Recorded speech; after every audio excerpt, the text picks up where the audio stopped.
Halo, ini konten pertama. Ini konten pertama saya di IB. Inal Berbagi. Inal itu adalah nama kecil saya. Jadi saya mau mendekatkan diri kepada teman-teman.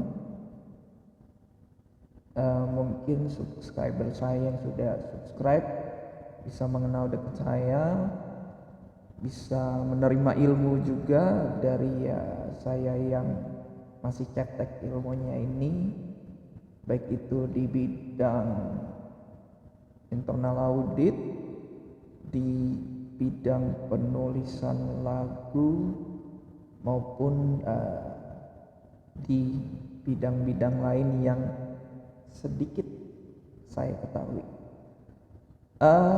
Yang konten pertama saya ini mau berbicara tentang bagaimana cara kita mendapatkan lirik lagu yang lumayan enak didengar, sederhana, dan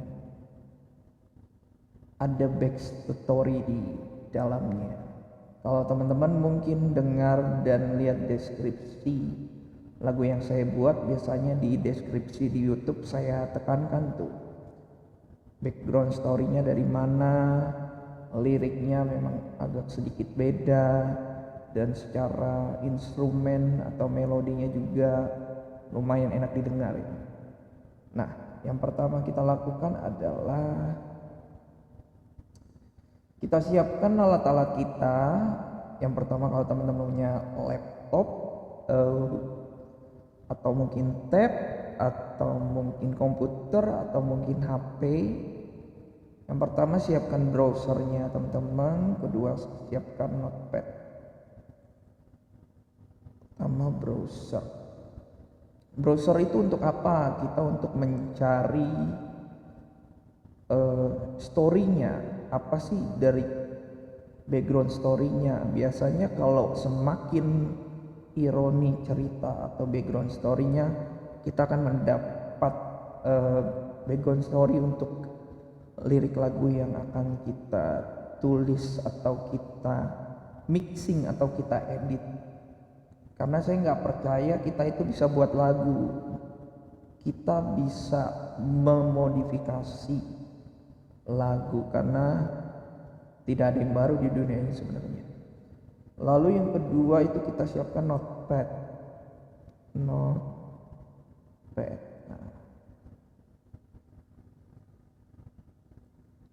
kalau source saya biasa di YouTube podcast.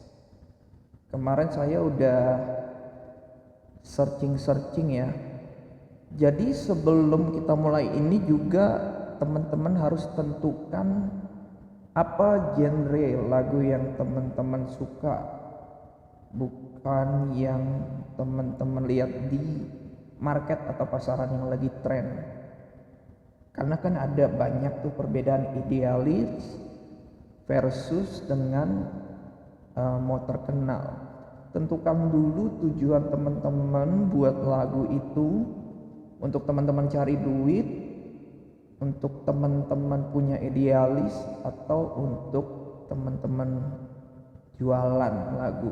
Kalau teman-teman jualan lagu, pastinya teman-teman harus riset dulu pertama pasar, lagu yang disukai apa. Itu seperti lagu yang APT penyanyi Korea duet dengan Bruno Mars ya, itu kan memang sudah ada target pasarnya. Nah, yang difokuskan sekarang itu untuk fokus ke idealisme teman-teman ya. Jadi bukan fokusnya ke penjualan. Kemarin saya udah ini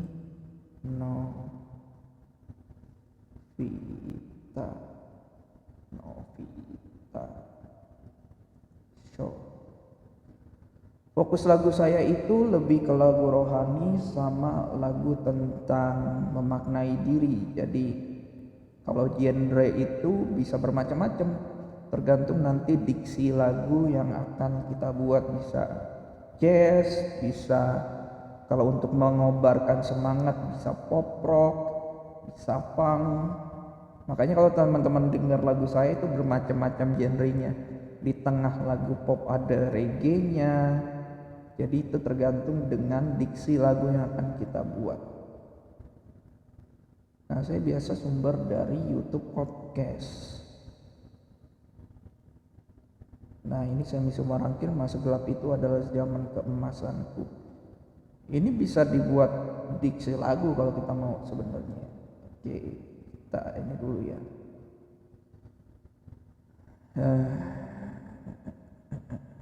Kita bagi dua, ininya berarti di sini, ininya di sini.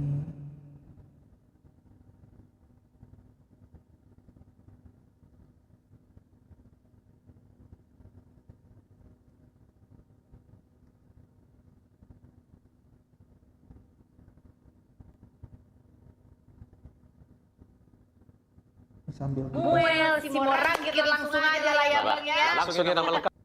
sambil kita siap-siap ngetik diksi-diksi lagu atau diksi-diksi kata-kata yang bisa dibuat menjadi diksi lagu.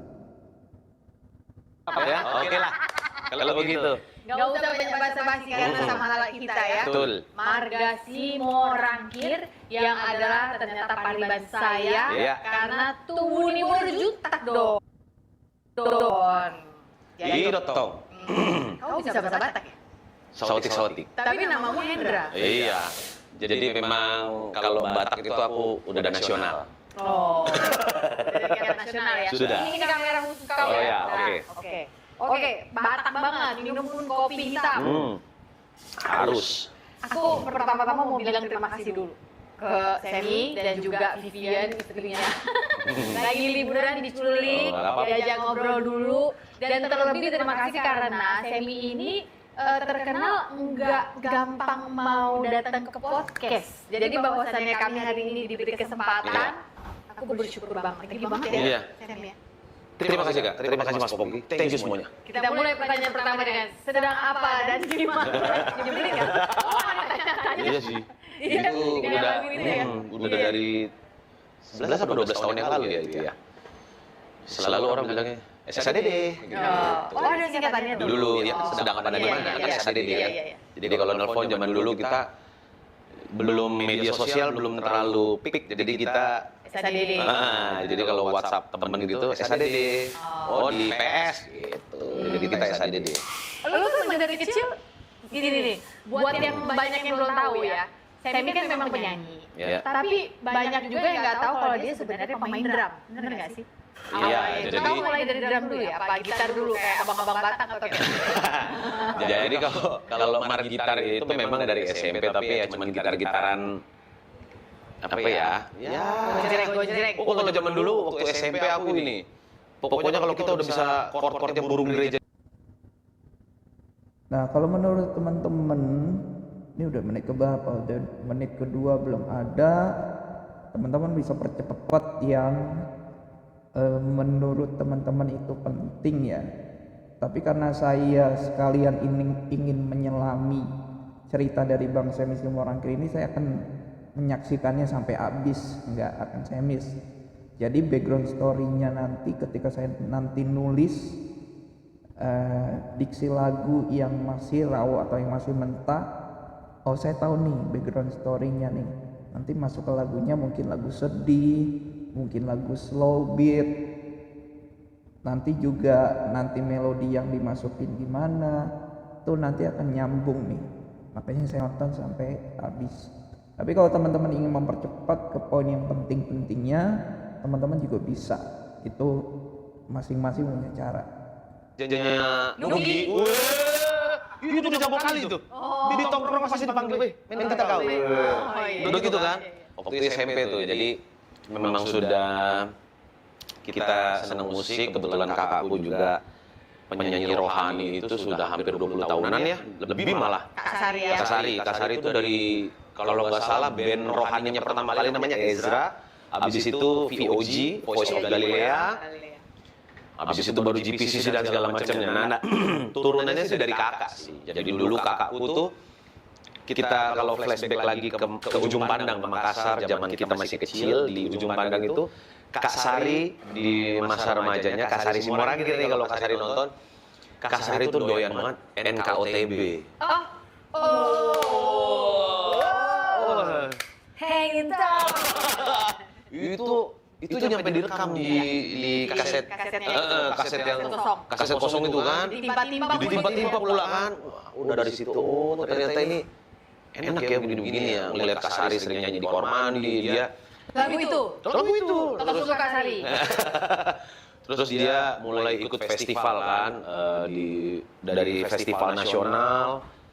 Dulu juga Kak Sari sempat satu festival sama Reza Artamevia. Oh iya, ketemunya. Festival nyanyi. Iya, jadi dulu Kak Sari itu termasuk macan festival lah. Gitu. Biasa kan kalau mama-mama Batak tahu anak ceweknya bisa nyanyi, didaftarin semuanya. Jadi mama atau bapak yang daftarin? Mama. Oh, mama. Dulu ada MC-nya tante almarhum tante Diana Nasution. Kalau pernah dengar Cipta Pesona Bintang. Oh iya dong. Zaman dulu tuh.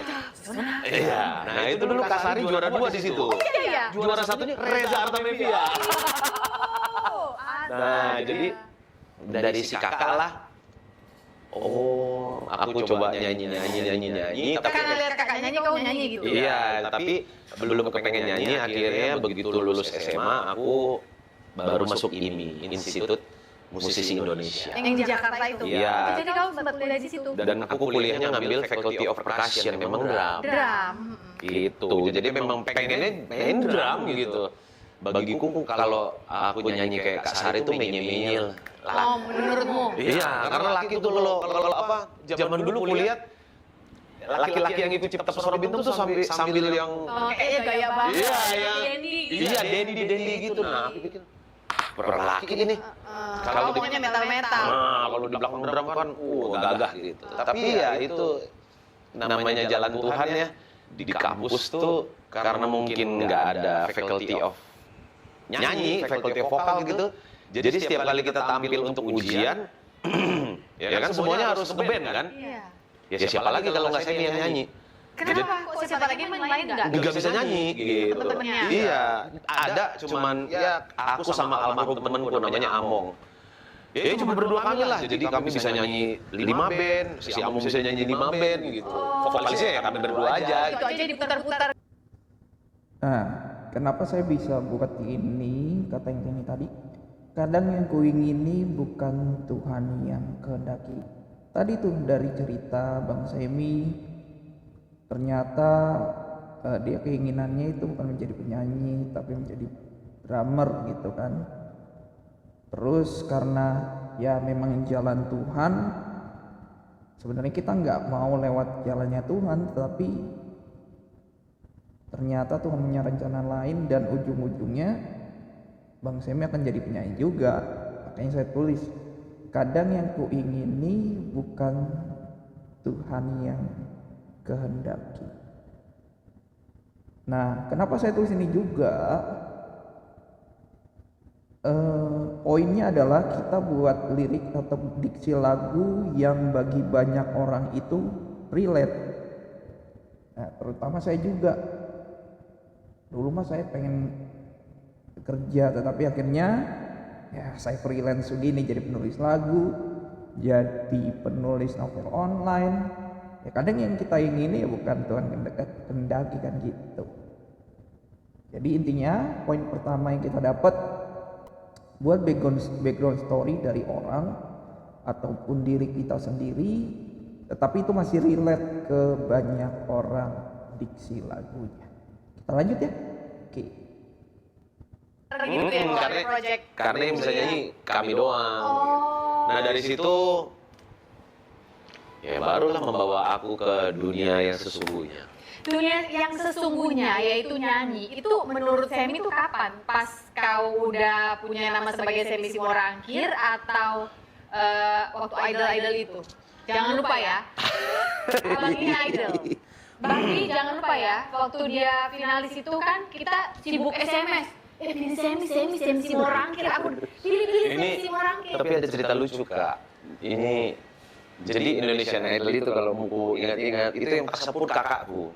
Kak Sari. Nah, Dek. kau aku daftarkan ya, awas kau kalau nggak mau ikut ya, pakai dulu talentamu gitu. Pokoknya gitu-gitulah. Jadi oke lah, aku Sambil minum ngantri ya. bersama ribuan orang itu masih inget di PRJ. Oke. Udah, habis itu jurinya masih Mutia Kasim ya kalau nggak salah ya. Iya, iya. Di Mas J, Awal-awal kan? ya, Titi DJ sama Indra Lesmana. Iya. Jadi nyanyilah aku dengan nyanyi seadanya sambil ngeliat ke atas kan, karena memang bukan penyanyi kan. Oh, jadi belum ada gaya? Nggak ada gaya, gayanya. Apalah lagu Ya. waktu itu? Because of You. Because of... Itulah dia ya kan. Because of You, R&B Cipularang ya kan. Iya. Udah, karena lihat ke atas kayak patung itu, si Dimas bilang, suara kamu lumayan tapi gaya kamu kayak stupa Bali gitu. Oh ya udahlah. Lolos terus sampai 150 besar. Kami dipindahkan ke Taman Mini untuk cari 30 besar. Itu dalam sehari ya? Kalau nggak salah seminggu deh. Seminggu. Karena dari ribuan, banyak banget, Iya. banyak banget. Dan itu kan yang pertama. Dan itu yang pertama, Masih betul. animo masyarakat. Betul, wow, lagi ini gila-gilaan versi banget itu. Indonesia.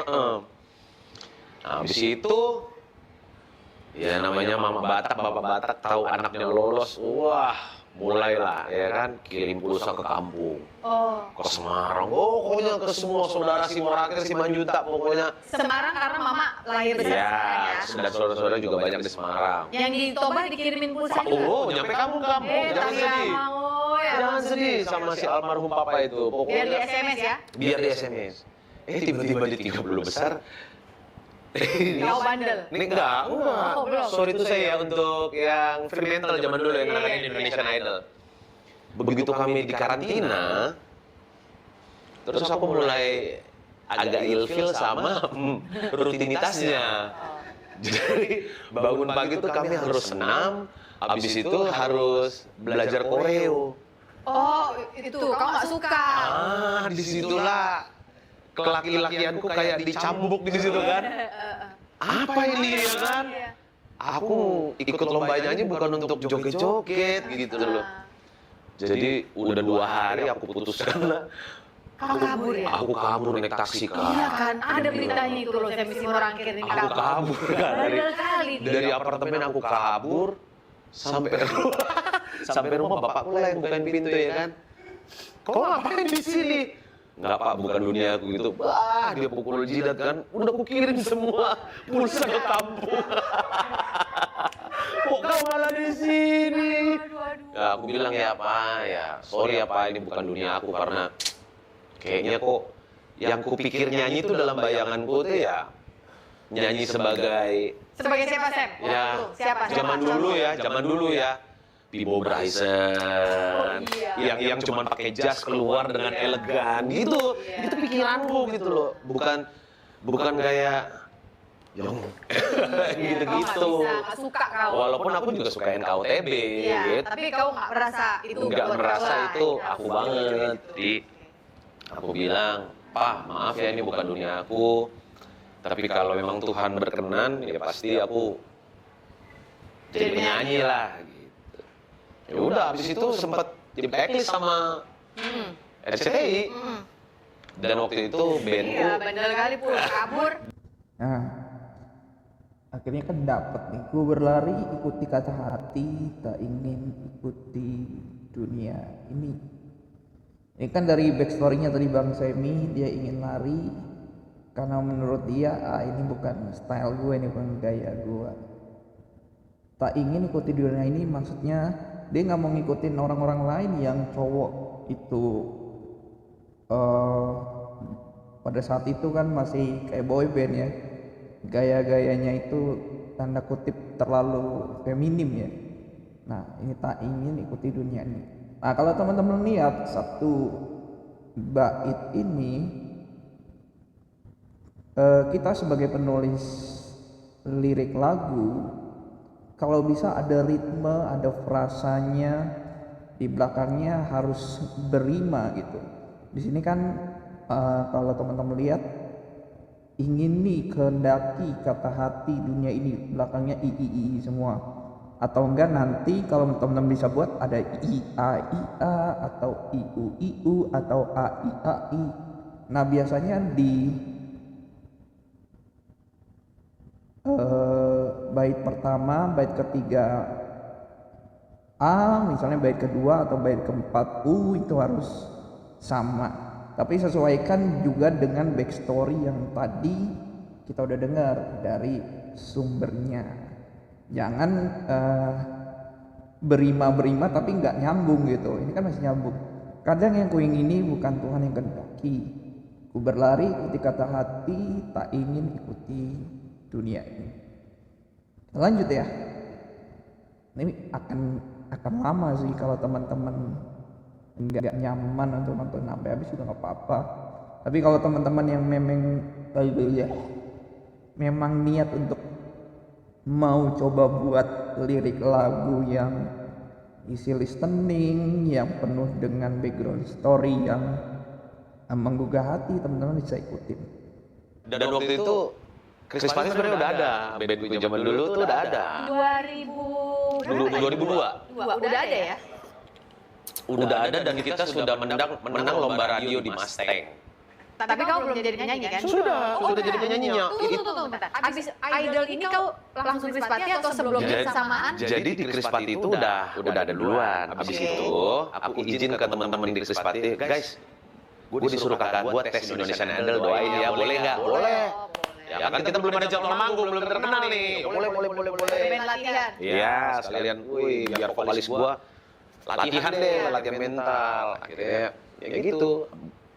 Aku lari dari Indonesian Idol, aku ke Chris Patti lagi. Memang ya jadi itulah. Jadi aku percaya mau kemanapun kau lari, kalau Tuhan udah netapin jalan, nggak ada satupun orang yang bisa ambil. Siapapun itu. Mau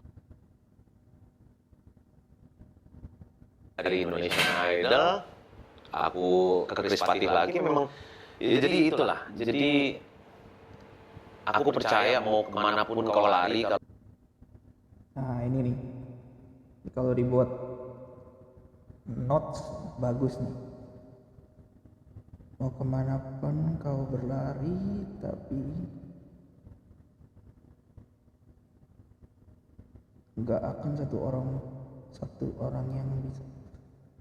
Nah ini udah enak nih kalau bikin lirik lagu nih, tetapi bagaimana kita membahasakannya agar enak didengar, simple, dan masih nyatu ke background story-nya, itu yang susah. Ayo mari kita pikirin.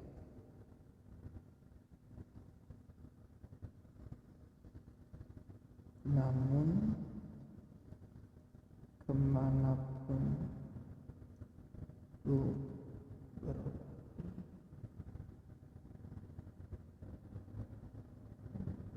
momen yang terjadi dalam hidup ini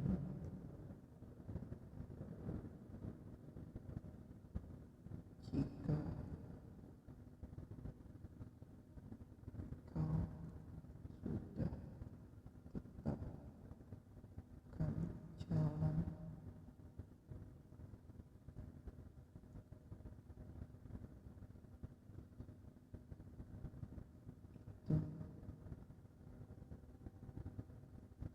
tiada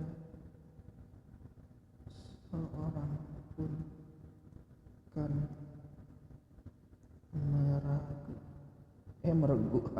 meragu. Nah, salah satu skill yang harus dimiliki juga oleh seorang penulis lirik lagu adalah perbendaharaan kata yang banyak, vocabulary-nya, perbendaharannya itu banyak, sehingga ketika kita mikir kita sesuaikan, ada dinamikanya, ada saut-sautannya, itu juga enak gitu jadi dengarnya atau nanti bahasakannya. Contoh di sini kan kalau kita lihat mau kemanapun kamu lari, tapi kalau Tuhan sudah menetapkan jalan, nggak ada satupun orang yang bisa mengambil. Maknanya kan kalau kamu nggak mau sesuai dengan kehendak Tuhan nih, ya ujung-ujungnya kamu akan ke kehendak Tuhan juga. Orang lain juga nggak akan ragu. Nah makanya saya tulis di sini, namun kemanapun kamu berlari. Oh ini saya point of view-nya itu adalah yang mengalami itu adalah saya sendiri gitu. Jadi ketika nanti akan kita nyanyikan, orang yang menyanyikan ini benar nih. Dia menyadari bahwa ya nanti kita atur sampai akhir lirik lagunya. Namun kemanapun ku berlari, momen yang terjadi di dalam hidup ini, jika kau sudah tetapkan jalan itu, tiada seorang pun kan meragu. Nah jadi kurang lebih secara meaningnya itu sama ya. Karena nggak harus kita plek-ketiplek harus sama dengan yang narasumber dari background cerita ini mereka menjelaskan. Oke lanjut. Kalau Tuhan udah netapin jalan, nggak ada satupun orang yang bisa ambil. Siapapun itu, mau jenderal, mau itu menteri, presiden, kalau Tuhan udah tetapkan jalanmu di sini, nggak akan bisa kau berbalik. Jadi di Krispatih itu begitu balik, booming lah lagu Krispatih, booming waktu itu. Dengan album pertama itu, Iya. waktu itu Kejujuran Hati ya? Sebelumnya Kak, ada lagi. Jadi sebelum kita album Kejujuran Hati, itu yang meledak duluan di Mustang FM itu Sebentuk Hati Buat Kekasih. Wah itu lebih jadul lagi. Judulnya itu Sebentuk Hati Buat Kekasih. Nah itu booming. Ya. Sebentuk hatiku buat kekasihku mengiring rinduku. Udah booming, kontrak lah sama Naga Suara akhirnya. Baru ada Kejujuran Hati. Oh dari situ. Dari situ. Dan itu dengan catatan aku udah di blacklist loh ya. Iya. Ya kan? Iya. Tapi karena daya gempurnya si Kejujuran Hati ini boomingnya luar biasa, aku jadi bintang tamu loh Kak. Di mana? Indonesian Idol. Nah itu yang tadi aku cerita di awal. Kalau Tuhan udah siapkan jalanmu, kau mau berbalik kayak gimana pun, kalau dia udah tetapin di situ ya lu akan di situ. Iya. Ini aku sampai merinding loh Kak, ini kesaksianku sendiri. Jadi aku mencoba lari dari kenyataan, tapi nyata-nyatanya walaupun aku tahu kita udah dibeli sama stasiun TV yang luar biasa raksasa waktu itu ya, dan aku sangat berterima kasih sama RCTI mau menerima aku kembali, terima kasih. Karena waktu itu masih muda dan labil. Jadi dari 30 besar ternyata aku bisa jadi bintang tamu di Indonesian Idol. Dengan Krispatih. Dengan Krispatih. Karena lagu si Kejujuran Hati itu Iya, ya pada saat betul. itu ya. Oh wow, ini cerita dahsyat itu. Dari kau kabur itu sampai kau jadi bintang tamu berapa rentang waktu? Bentar, ini karena aku Indonesian Idol season 2 pas 1 ya, kayaknya season 2 deh. Kau bukan satu ya? Enggak sama. Jadi aku kaburnya kan di season 1, aku jadi bintang tamu. Dua. Iya. Yang Judika. Kayaknya ya. Enggak deh, satu juga, sorry. Bukan yang Judika. Enggak lama. Jadi masih, iya, jadi enggak lama. Jadi aku di band enggak boleh, pokoknya lagu Krispatih itu, dan bandnya mungkin enggak boleh diputar di, apa ya? Ya, pokoknya enggak lah. Enggak boleh. Nah, tiba-tiba kami dapat panggilan bahwa Krispatih jadi bintang tamu di Indonesian Idol.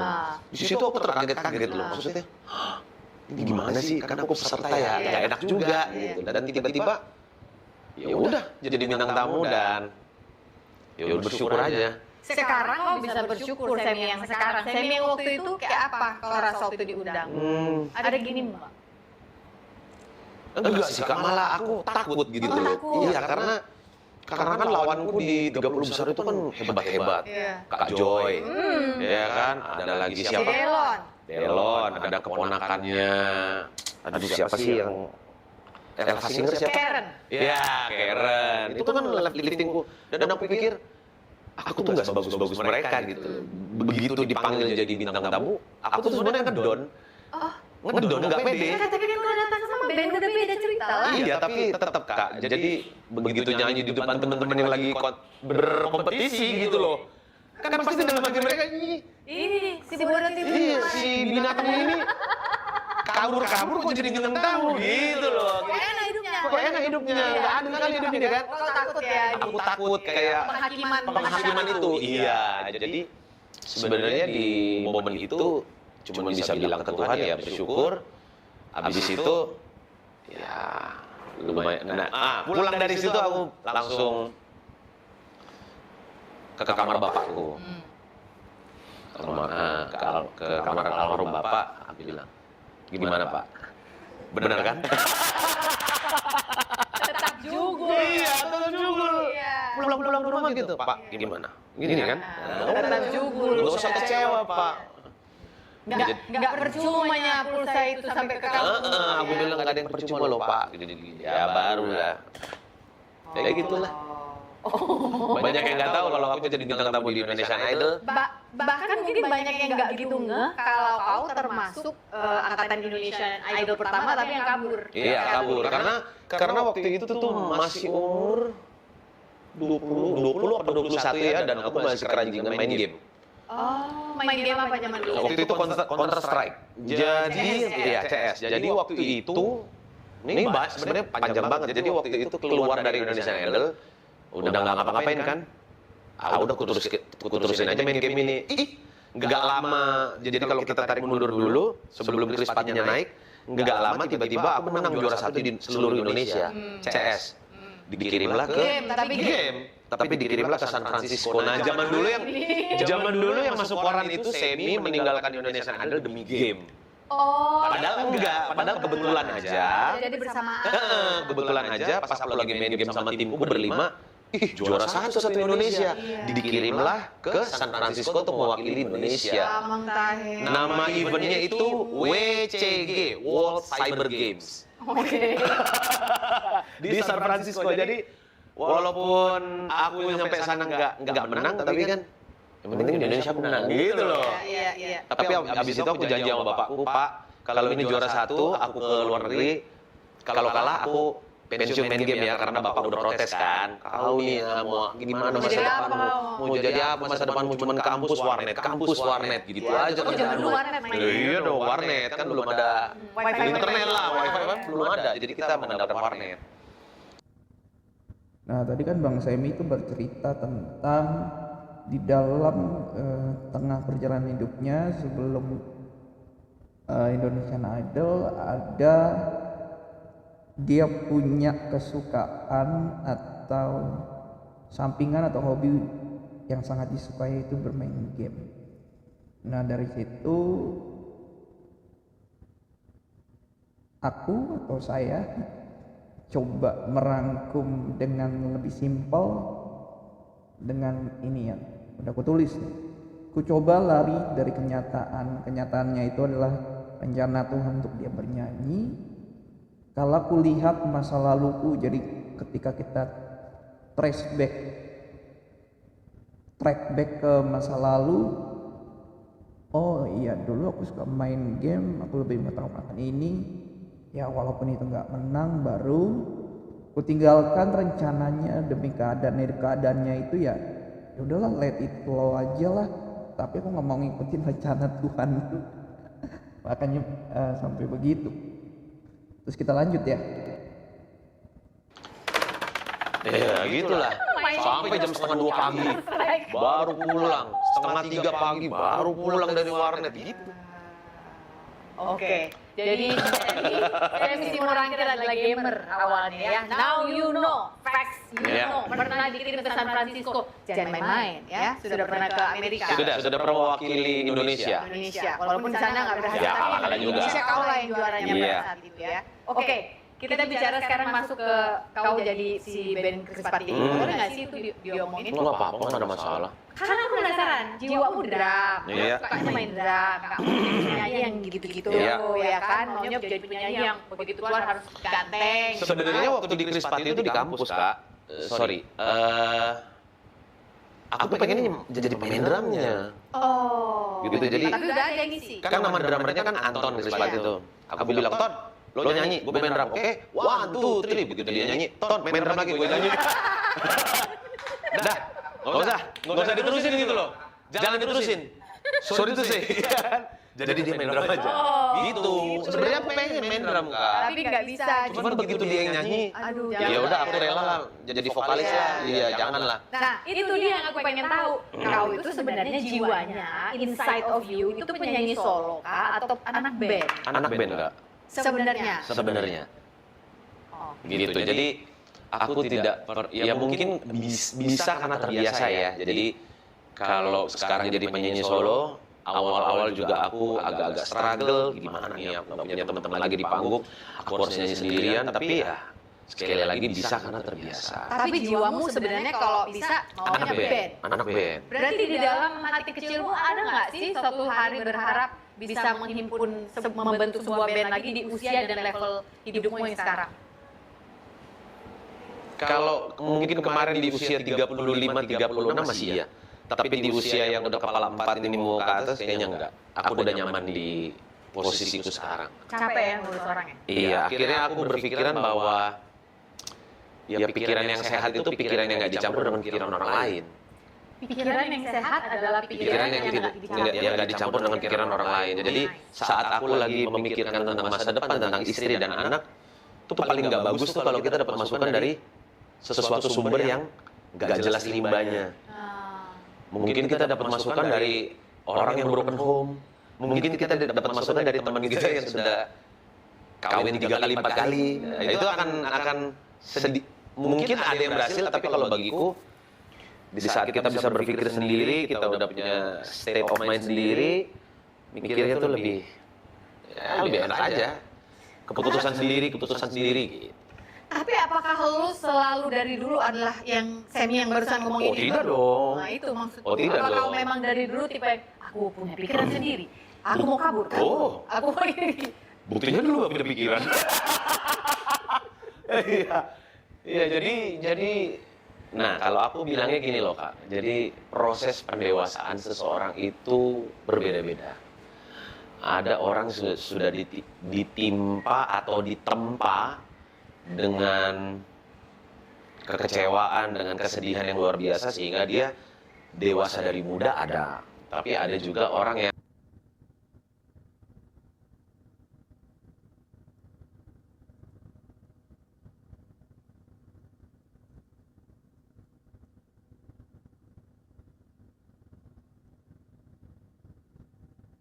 Ulang-ulang ini enak nih.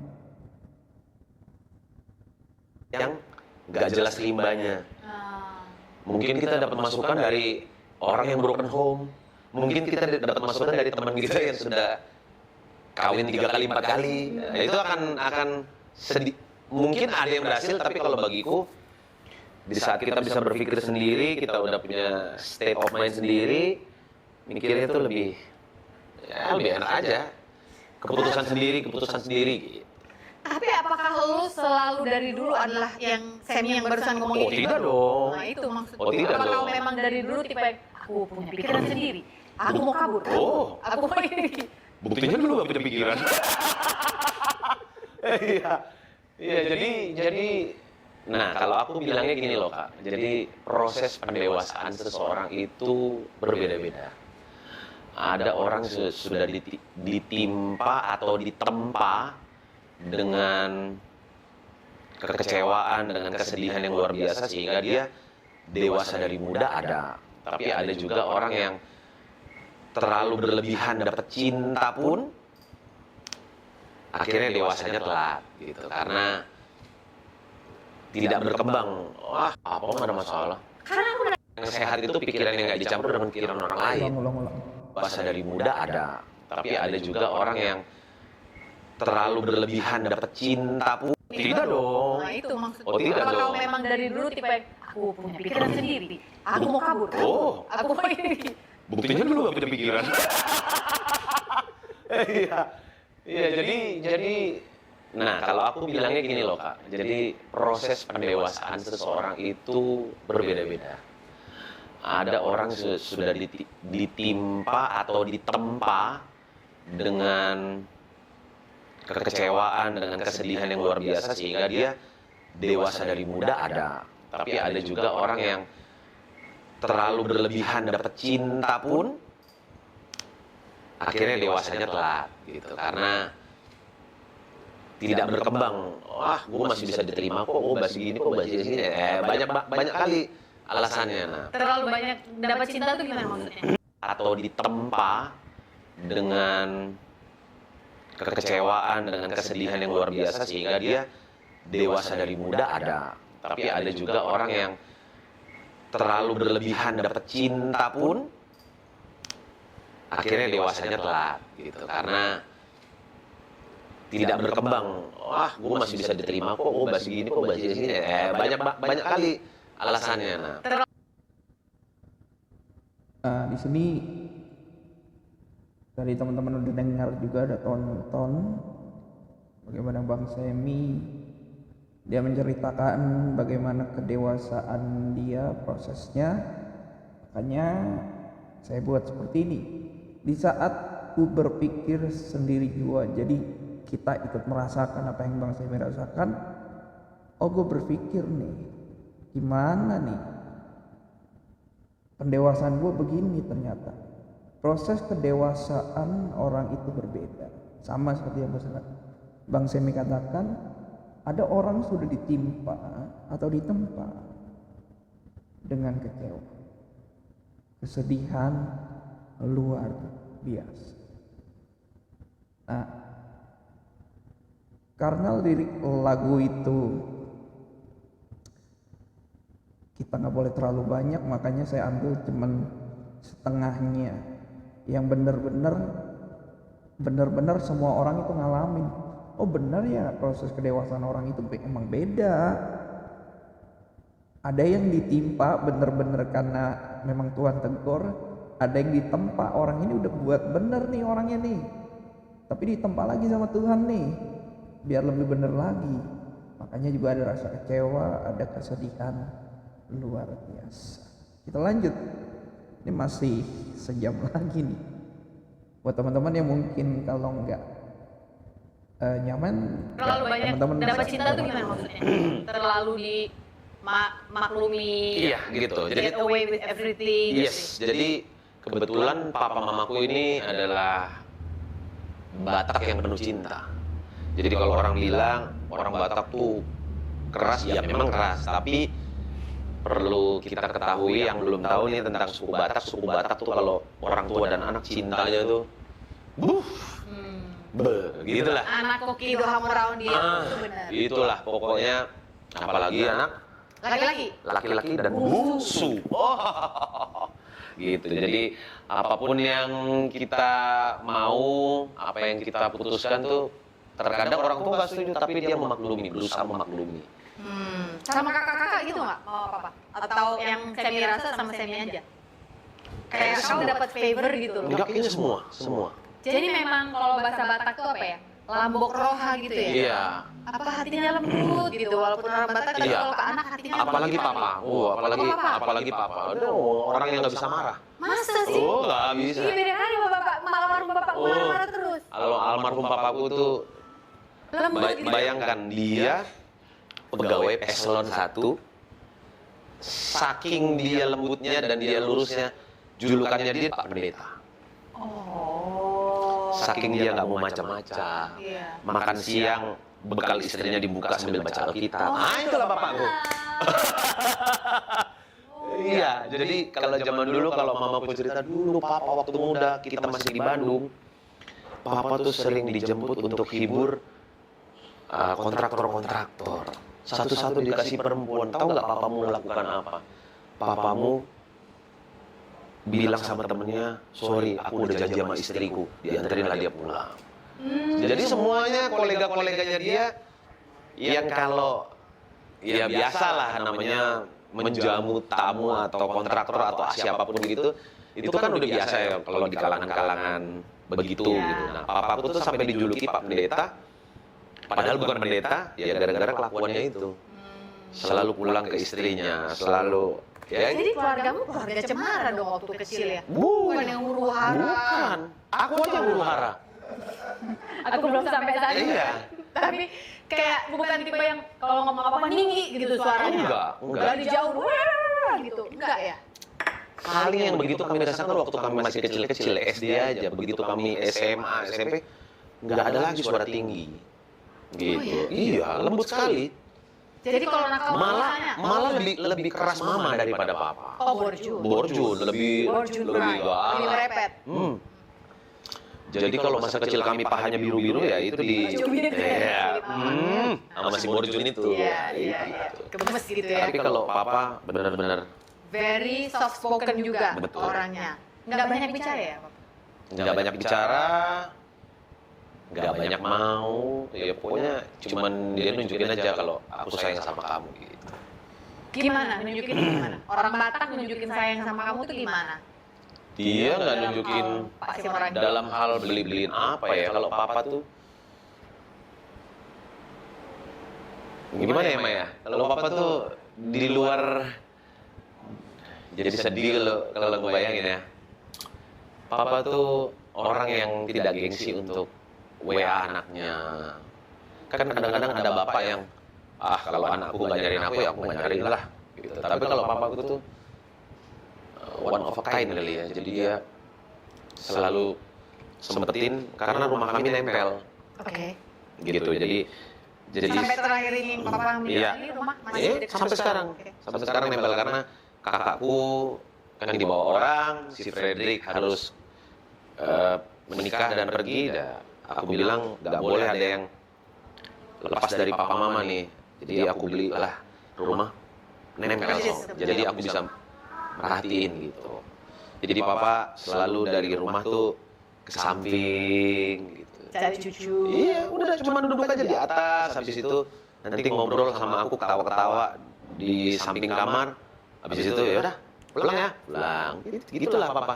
Dia nunjukin perhatiannya itu ke aku zaman dulu sebelum menikah.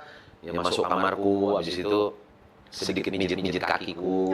Yang bener. Iya, gitu. Gimana, Mang? Kuliahmu? Ya gitu-gitulah. Dari dulu tuh. Dari dulu. Oke. Gitu. Tapi nggak tapi ya. Ini ya bukannya karena aku lihat Semi yang sekarang ini udah banyak banget perubahan baik dalam tutur kata, dalam cara memandang hidup dari kita ngobrol aja ke belakang ini tadi ya. Apa yang terjadi di tengah-tengah kehidupanmu sih Sam ketika ya kita tahu sempat ada kasus masa gelap di dalam hidupmu di mana Sebenarnya Kak, kalau dibilang itu masa gelap bagi aku itulah pertolongan pertama Tuhan di dalam hidupku. Jadi kalau orang bisa bilang kalau situasi yang aku alami, yang mereka alami sama seperti aku itu dalam momen kegelapan ya, berarti menurutku mereka belum nemuin cara Tuhan untuk merubah hidup mereka aja. Kadang juga mengalami cinta berlebih buat hati tak jernih.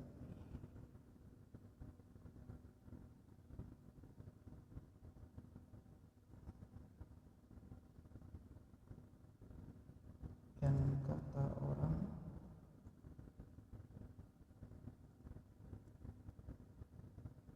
ku masuk masa gelap.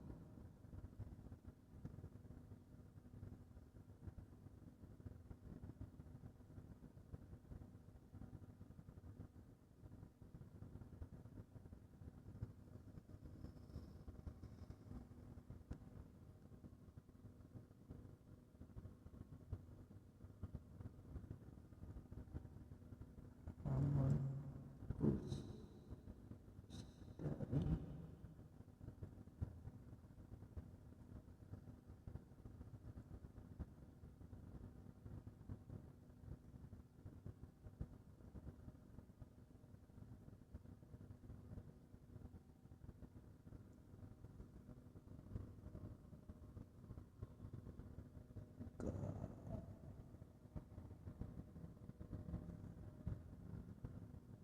ku tidak kalah.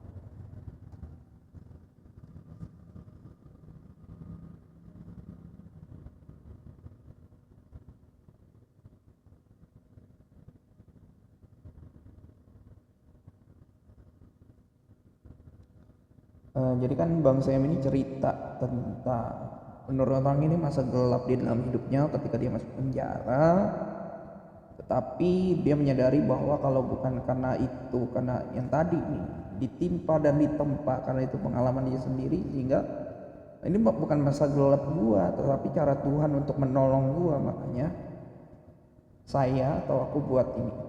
Kadang juga mengalami cinta berlebih. Jadi dia mengalami cinta berlebih di dalam keluarganya.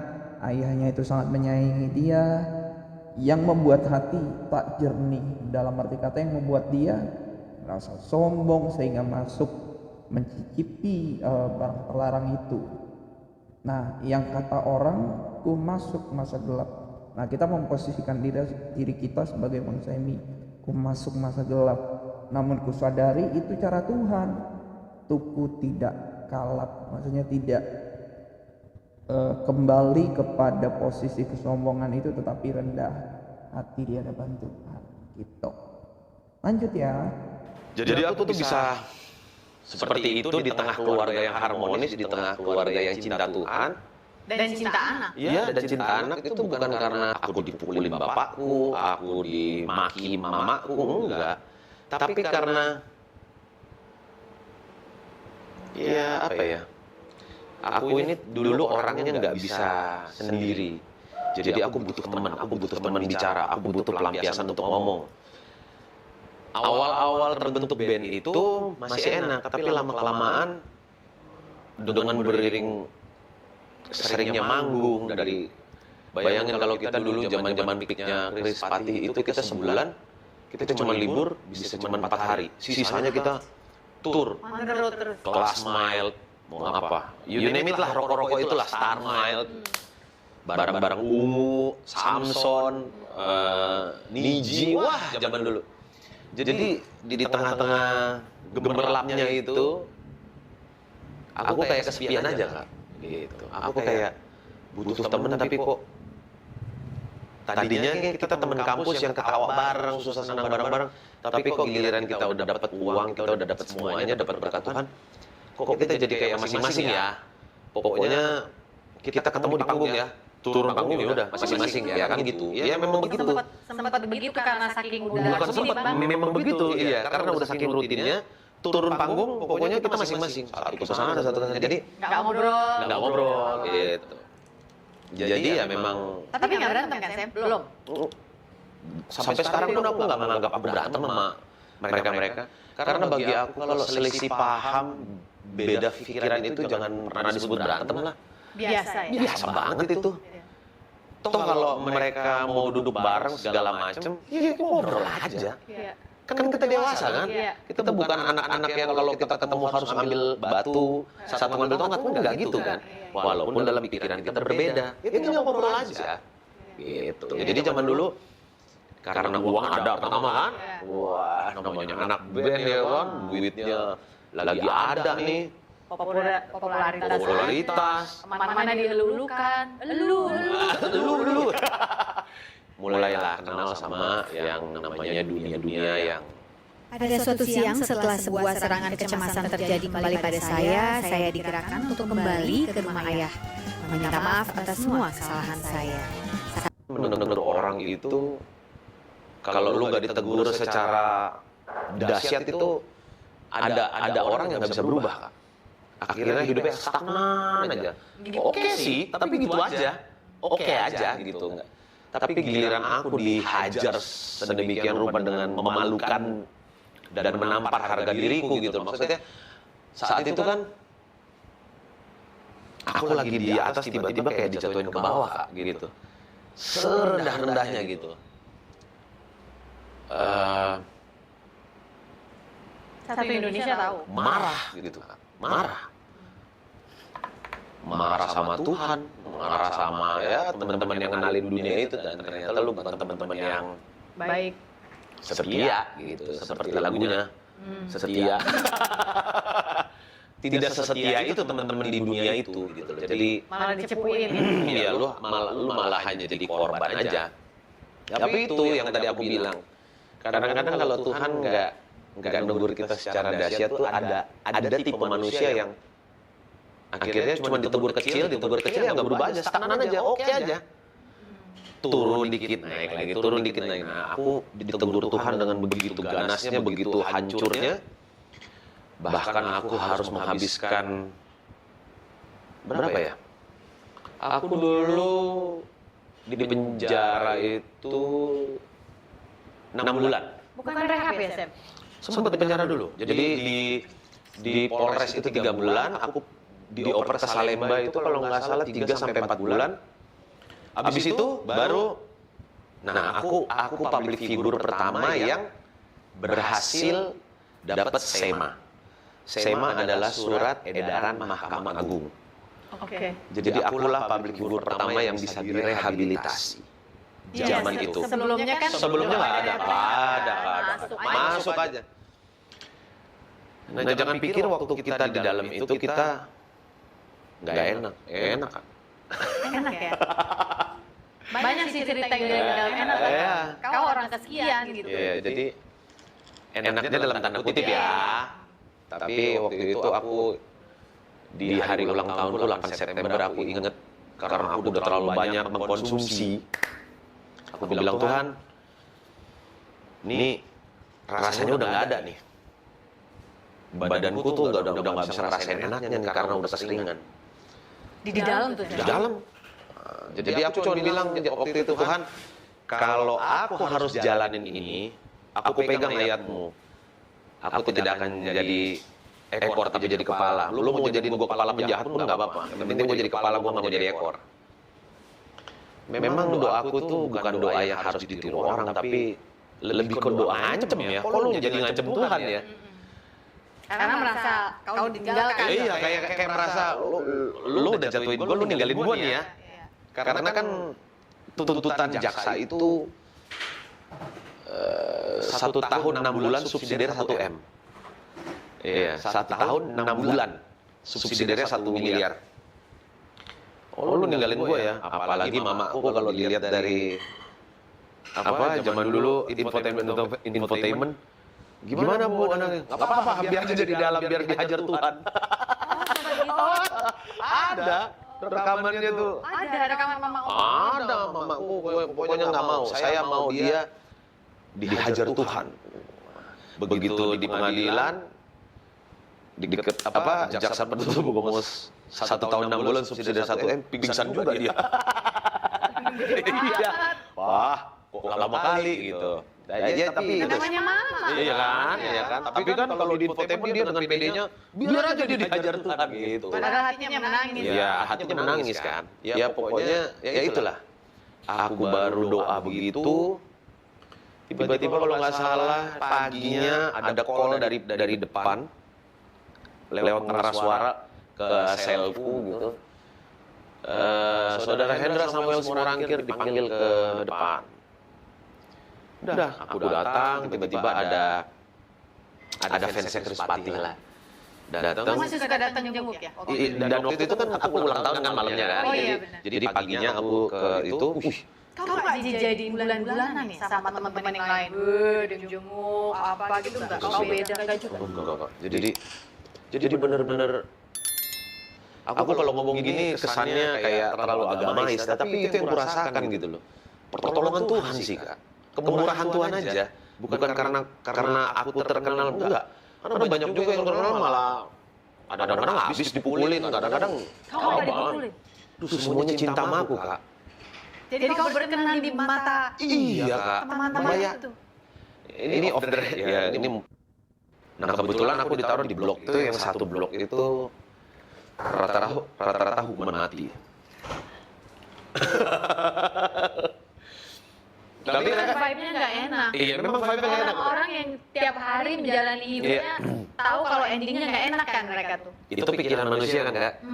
Tapi kalau kita ngelihat apa yang udah Tuhan kasih nih, aku ditempatkan di sel itu adalah semua yang seumur hidup itu yang berarti kan yang kakap-kakap gitu loh. Berkat ada Semi di blok itu, Kalapas bilang biarkan Semi jam berapapun bawa gitarnya bisa buat lagu di situ. Kau kayak Daud loh. Nah itulah Kak. Jadi menurut aku kalau orang bilang masa-masa gelap, justru di masa-masa itu adalah masa-masa keemasanku dibandingkan kejayaan waktu awal-awal ngeband. No, aku masih bilang kalau aku flashback dan aku bisa bersaksi di depan banyak orang bahwa justru di zaman-zaman aku di lembah kegelapan itu adalah zaman keemasanku. Karena di situ aku belajar dewasa, aku belajar mengerti, oh ternyata maunya Tuhan tuh begini.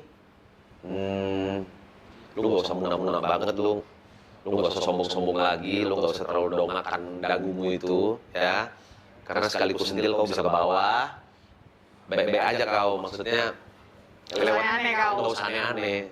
Lu tuh begitu gak begini, gak ada yang nemenin lu. Gak ada sama sekali. Apalagi waktu proses aku dari Salemba, aku pindah ke rehabilitasi. Itu lebih gila lagi, Kak. Aku di rehabilitasi di BNN Lido. Iya, Lido. Nah, aku tuh motong timun, motong wortel. Buat masak. Iya. Makan siang Iya. lain. Motong cabe, terus aku nganterin laundry. Awal-awal mana bisa, Kak. Aku hari pertama, hari kedua, semua satpam di BNN ku bangku. Ku hajar pakai bangku. Iya. Ya ampun. Bandel kali aku. Iya. Aku pikir kan rehabilitasi tuh, oh ya udahlah paling masuk kayak pelajaran gitu. Ternyata aku disuruh nyapu, nggak terima lah aku, Kak. Siapa kau? Tapi Semi yang dulu, ya kan aku nggak terima. Kok suruh nyapu, kok suruh ngepel, suruh motong timun segala macam. Tapi ya itu Tuhan mau aku belajar bahwa lu kalau mau berubah, lu harus mulai dari yang nol. Lu harus. Nah, tadi kan Bang Semi cerita ya. Tadi udah teman-teman dengar sendiri dan juga udah teman-teman tonton, makanya dari cerita itu saya kompres, saya persempit jadi satu, namanya apa sih, bener bait kan ya, pokoknya jadi satu verse lagu. Jadi intinya saat terdesak akhirnya ku berdoa kepadamu. Jadi kan waktu Bang Semi udah terdesak, udah masuk ke dalam penjara karena mencoba-coba barang terlarang itu, lalu dia melihat segala perbuatan Tuhan yang baik, pertolonganmu, kemurahanmu, kulihat sendiri perbuatanmu. Jadi dia benar-benar nyadari, oh dia nggak diapa-apain nih di dalam penjara nih, kalau bukan karena Tuhan, karena siapa lagi coba. Jadi walaupun di dalam lembah kelam, jadi dia menganggap, bukan dia, orang lain menganggap penjara itu lembah kelam, tetapi dia menganggap ya ini emang tempat ujian bagiku. Makanya itu zaman keemasanku bersamamu. Jadi dia tahu Tuhan selalu menyertai. Gitu. Mulai dari awal, gimana rasanya jadi manusia seutuhnya, gimana rasanya lu peduli sama pakaian dalam temen lu, gimana rasanya lu peduli sama makanan temen lu. Bahkan Kak, ada momen yang Kakak tahu helipad kan? Ya. Gede nggak? Gede. Nah, itu kita sikat pakai gosok gigi. Salah kainnya, woi. Iya kan? Mantap kan? Waduh. Trik-trik, nyikat, helipad, itu kami alami. Jadi kami di situ benar-benar aku belajar, oh iya ya, sebagai manusia kita dikasih fame dan segalanya, mungkin kita berasa Beda. ya kita Spesies yang beda. nggak usah begitu. Kita bisa ngasih duit ke orang tua aja kayak, wah kita udah bisa ngasih segalanya. Padahal ya nggak juga Kak, gitu. Itu hanya apa ya? Kalau lu bisa ngasih orang tua, lu bisa fame gitu kan, ya kemurahan Tuhan lagi-lagi gitu loh. Lagi-lagi aku nggak mau dicap sebagai orang yang terlalu agama, karena memang aku nggak pelayanan juga kayak kakakku, tapi ya yang bisa. Pelayananmu itu di masyarakat. Ya, tapi yang aku bisa bagikan adalah kemurahan Tuhan itu benar adanya. Lu nggak akan bisa nyangka itu sebelum lu ngalamin sendiri. Kak, aku nggak bisa ngapa-ngapain. Di dalam sel tuh aku nggak bisa ngapa-ngapain. Nggak kenal siapapun. Itu ribuan tahanan. Mau Ambon, Batak, semuanya siapa yang aku kenal, Kak? Tapi mereka tahu Semi, penyanyi. Tahu. Dan mereka semua mencintaiku. Bahkan sampai, sorry kalau Bung John Kay nonton podcastnya Kak Sofi nih, Bung John Kay pernah jemput aku di Salemba. Oh iya? Segitu cintanya Tuhan sama aku gitu, sampai ngejagain aku, ngerawat aku, ya. Tuhan mau ngajarin aja nih, lu gua taruh di got, lu gua taruh di lembah, tapi lu gak usah khawatir. Cinta gua tuh gak akan berkurang, dan itu yang aku rasakan. Ini lewat orang-orang ini. Orang-orang ini, penjahat-penjahat. Yang kalau di masyarakat, pembunuh-pembunuh, copet-copet ini, mencintaiku apa adanya.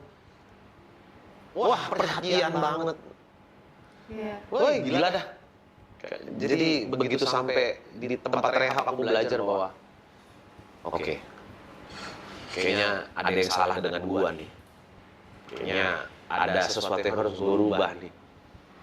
Dan akhirnya ya singkat cerita Tuhan mendidik aku di tempat rehabilitasi selama 6 bulan. Ya, aku dibalikin ke papa mama gitu, ke orang tua. Dan aku langsung minta sendiri, "Pak, Ma, tolong jangan kasih aku handphone dulu. Aku nggak mau megang handphone."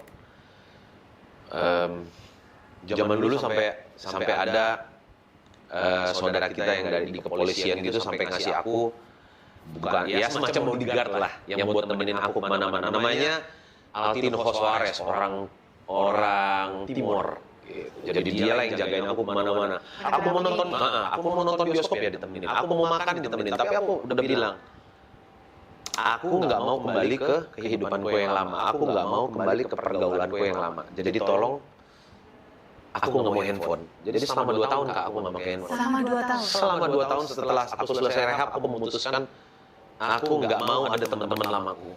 Jadi gimana nyari kamu dulu? Ya, kalau ada job nyanyi? Ya, paling ke kasarnya atau ke mamaku gitu. Dan waktu zaman-zaman transisi perubahan itu, wah, kita mah nggak mikirin job Kak. Pokoknya gimana caranya pola pikirku, hidupku berubah dulu. Itu yang penting, aku nggak mikirin job. Jadi kau sadar kalau harus berubah gitu ya? Harus Kak, kalau enggak bapak mama aku bisa mati cepat nih, aku mikir gitu. Karena dari 3 bersaudara, aku aja nih yang jugul nih.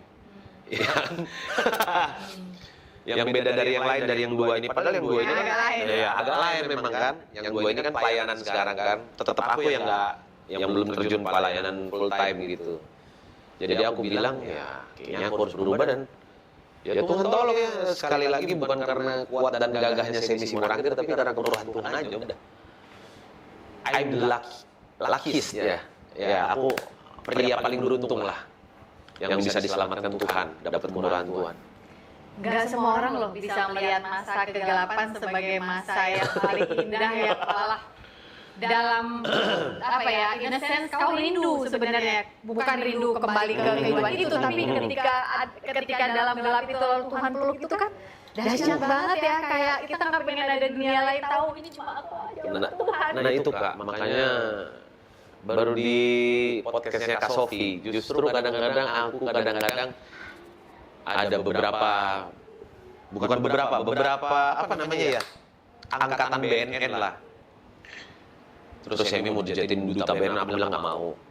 Semi mau nggak kasih pengalaman, sharing pengalaman, aku bilang nggak mau. Tapi kalau ada yang butuh pertolongan, nggak kenal siapapun, itu ribuan tahanan, mau Ambon, Batak semuanya siapa? Temenin. Aku mau makan ditemenin, tapi aku udah bilang, aku nggak mau kembali ke kehidupanku yang lama. Aku nggak mau kembali ke pergaulanku yang lama. Jadi tolong, aku nggak mau handphone. Jadi selama 2 tahun Kak, aku nggak pakai handphone. Selama 2 tahun? Selama 2 tahun setelah aku selesai rehab, aku memutuskan aku nggak mau ada teman-teman lamaku. Jadi gimana nyari kamu dulu? Ya, kalau ada job nyanyi? Ya, paling ke kasarnya atau ke mamaku gitu. Dan waktu zaman-zaman transisi perubahan itu, wah, kita mah nggak mikirin job Kak.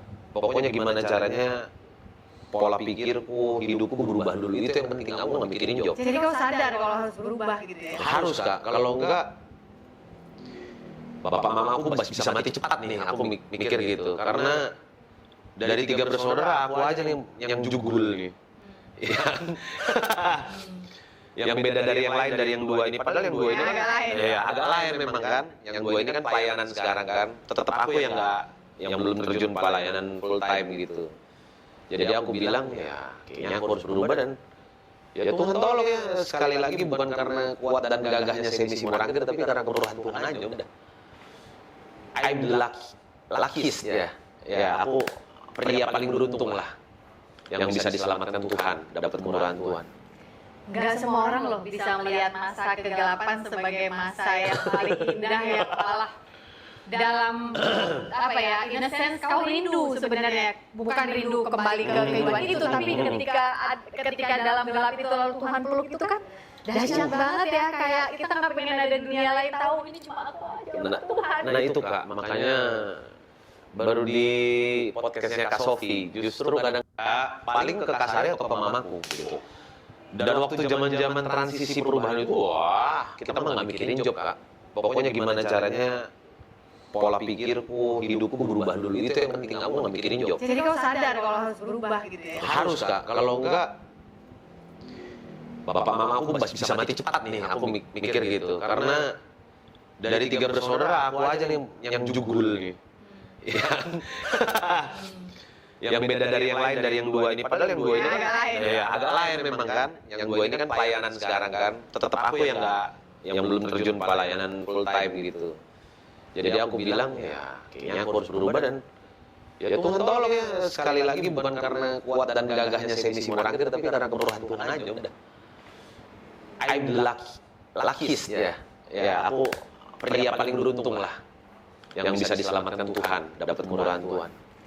Nggak semua orang loh bisa melihat masa kegelapan sebagai masa yang paling indah ya malah dalam apa ya, in a sense kau rindu sebenarnya, bukan rindu kembali ke kehidupan itu, tapi ketika dalam gelap itu lalu Tuhan peluk itu kan dahsyat banget ya, kayak kita nggak pengen ada dunia lain tahu, ini cuma aku aja Tuhan. Nah itu Kak, makanya baru di podcastnya Kak Sofi, justru kadang-kadang aku ada beberapa apa namanya ya, angkatan BNN lah. Terus Semi mau dijadiin duta BNN, aku bilang nggak mau. Semi mau nggak kasih pengalaman, sharing pengalaman, aku bilang nggak mau. Tapi kalau ada yang butuh pertolongan, ibu-ibu datang ke aku, anaknya lagi itu, ya aku mau by phone. Tapi secara kurang lebihnya aku belum pernah membagikan pengalaman ini selain di podcastnya Kak Sofi. Jadi kalau dicari kesaksianku seperti ini bahkan di gereja-gereja pun nggak ada. Aku baru sekarang cerita di. Kenapa Sam? Ya itu tadi, karena nggak banyak orang yang pengen tahu kalau di masa keemasanku itu aku dipeluk Tuhan. Iya itu kan. Itu yang kakak bilang tadi itu loh. Karena cuma aku bisa ngerasain Kak. Kalau aku ceritain begini, mungkin orang lebay lu. Enggak lebay saya. Lebay banget lu, pasti lu sok agama lu gitu. Enggak loh, aku nggak mau berbagi itu tuh karena sedemikian personal itu. Personal banget. Aku tuh dipeluk Tuhannya tuh ya kayak Kak Sofi tadi barusan bilang gitu loh. Iya. Jadi masa itu bukan masa kegelapan buat Semi, itu masa keemasanku. Di mana aku bisa bangkit dari keterpurukan, bisa pikul salib Tuhan. Setidaknya walaupun aku nggak pelayanan, aku pengen jadi contoh hidup yang benar untuk anak-anakku dan istriku gitu. Itu aja. Ya itu pengalaman untuk aku. Jadi anakku udah nggak bisa macam-macam sekarang kan. Bapak udah ini semua. Bapak udah bintang 4 nih, ya kan? Kau baru bintang 1, jangan macam-macam kau. Sampai Z tahu semua ini Bapak. Tahu. Gitu ya. Ya. Wow. Gitu. Tapi bener sih, teman-teman gimana ya aku menjelaskannya? Mungkin dari beberapa yang nonton ada yang bisa relate dengan Semi dan juga saya dalam episode saya tersendiri juga saya punya satu pengalaman di mana di situlah saya merasa saya dipeluk Tuhan dan saya nggak mau ada orang lain yang ada di situ. Udah saya aja. Ya mungkin di teman-teman yang berbeda agama mungkin dipeluk Tuhan saat Anda sholat, saat Anda berwudu atau apapun itu.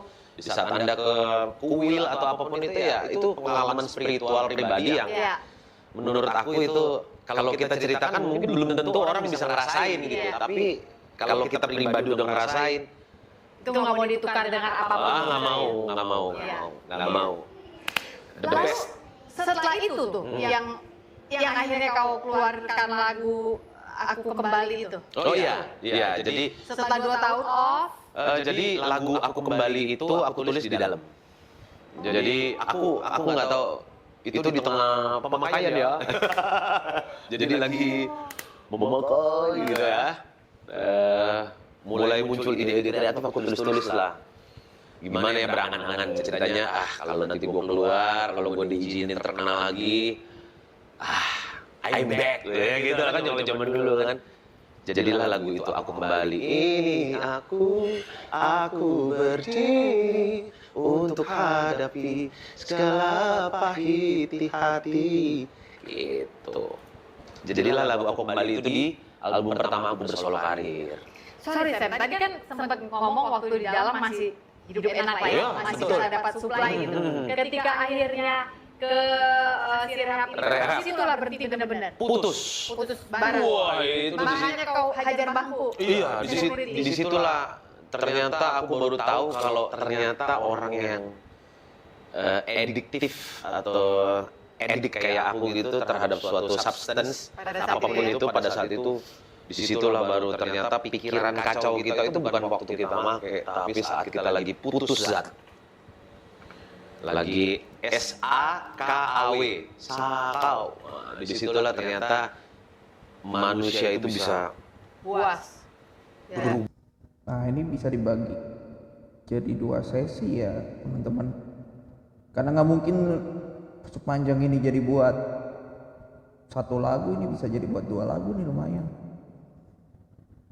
1 lagu temanya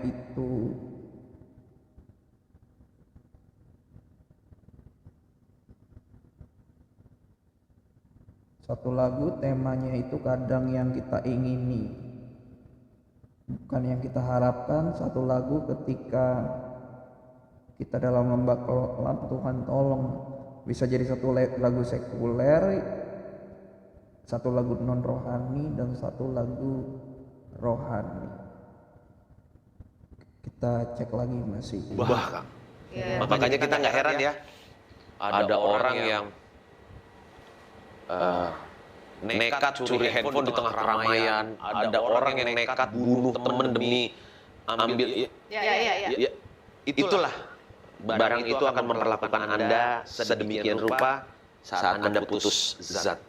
Nah itu selama seminggu aku harus menggigil, aku harus Di tempat rehab itu. Iya, di tempat rehab. Aku harus dikurung, dikunciin di dalam kamar itu karena aku ngamuk. Enggak boleh. Sama makan minum dong. Dikasih tapi ya dikasih ya.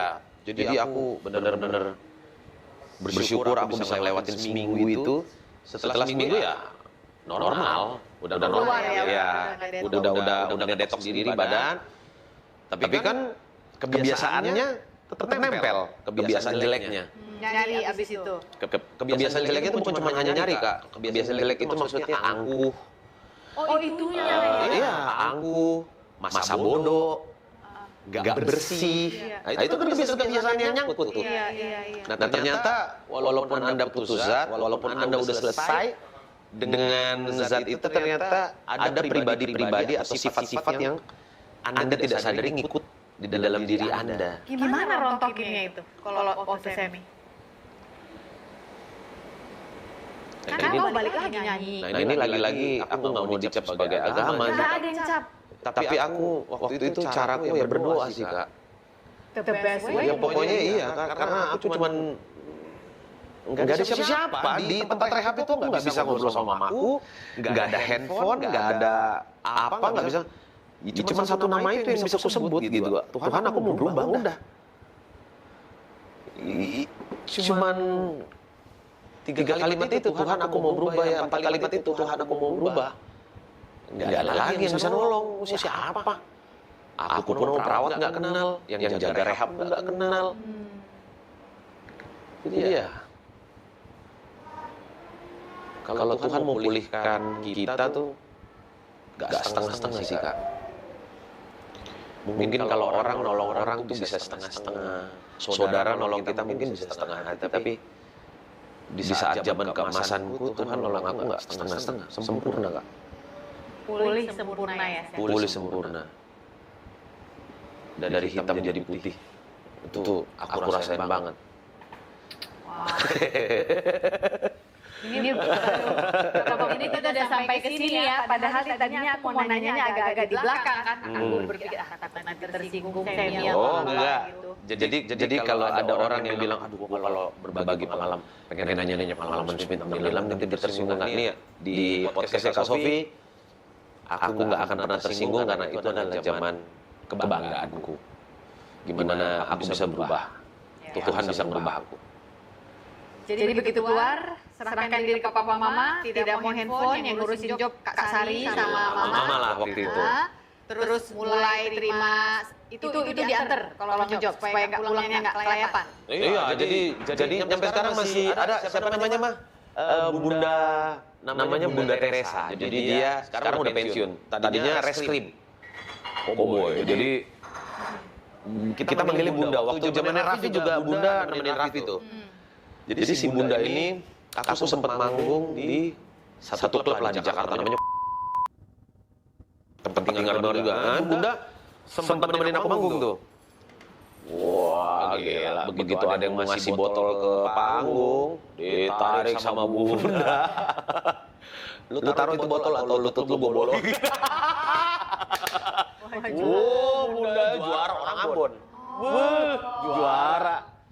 Hopengnya Mama. Oh, kenal. Makanya merasa sayang, merasa seperti anak sendiri. Makanya aku juga terima kasih untuk Bunda Teresia yang sekarang udah pensiun pun.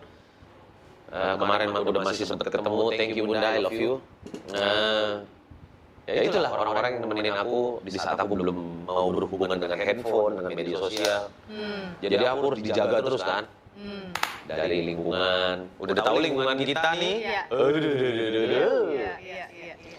Dari celah segala macam bisa keluar segala cacing-cacing menyeramkan.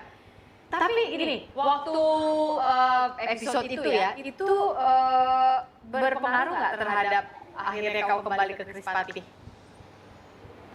Waktu itu nggak kembali. Enggak ya? Enggak. Udah out. Udah out. Karena Jadi masalah itu ya? iya, jadi waktu aku pertama kali di Polres ditangkap itu, Krispati itu langsung audisi vokalis. Oh, langsung. Zaman dulu ya di SCTV aku masih ingat. Kau tahu di dalam? Tahu, karena TV kita kan cuma satu yang di tengah-tengah tuh, jadi semua sel bisa nonton. Jadi sel itu bentuknya di Polres kayak huruf U. Nah, TV itu cuma satu di sini lah. Nah, TV itu agak bisa muter gitu, jadi hanya kami yang di bagian sini yang bisa nonton. Nah, setiap kali lihat TV itu ada band gue yang lama tuh aku trauma sedih gitu loh. Jadi teman-teman di sel tuh menganggap bahwa wah gila ya ini orang ya temennya punya masalah tapi malah audisi ya gitu-gitulah. Tapi kan itu Kamu marah waktu itu? Waktu Semi yang dulu itu? karena Semi yang dulu masih kekanak-kanakan ya marah sih. Marah? Marah. Iya. Apa ya?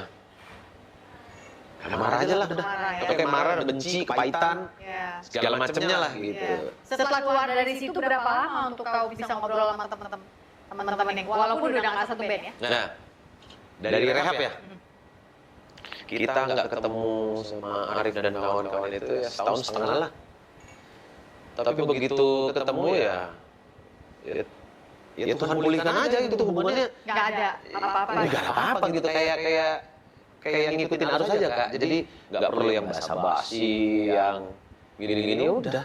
Jadi pemberitaan di mana-mana yang sempet ya mungkin agak sedikit menyeret ke ranah Semi ada ribut sama Krispati, Semi ada ribut sama Badai misalnya. Aku berani nanya ini karena menurut aku baik Krispati, Badai maupun Semi sekarang udah di jalurnya masing-masing gitu. Iya. Udah orang-orang dewasa yang udah punya jalur masing-masing. Dan kalau dibilang ribut, kalau aku pribadi tidak menganggap itu ribut. Oke. Karena bagi aku di saat 5 pria dewasa saling berbeda pikiran itu bukan ribut. Itu hanya beda pendapat aja. Tinggal duduk bareng, ngobrol, ngopi, makan croissant, selesai. Gitu loh. Cuman kadang-kadang di antara kedewasaan kita ini masih ada ego-ego yang membisikkan sesuatu ke telinga. Lu kalah lu sama dia. Nah, itulah yang bikin keadaan makin dibaca orang, ribut. Nggak usah, sebenarnya nggak ribut. Tapi kamu nggak dilarang bawain lagu-lagu mereka sekarang kalau solo? Lagu-lagunya Badai. Saat ini sih kalau aku sama Krispati manggung sih aku cuman pokoknya jangan lupa ya bayarkan bagian badai ya. Dan itu dipenuhi semua, gitu kan?